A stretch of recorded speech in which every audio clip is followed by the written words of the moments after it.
Alright, so I got this WD-40 rust removal soak, and today we're going to see how well it works. I've dumped it into a big bucket, or a big bin, and I have this rusty old saw blade that needs love on both sides. We'll just set her in, and we'll leave her overnight. Alright, now here we are the next day.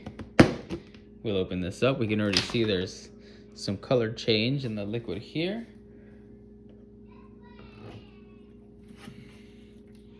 And all of that rust is gone. We can polish this guy up.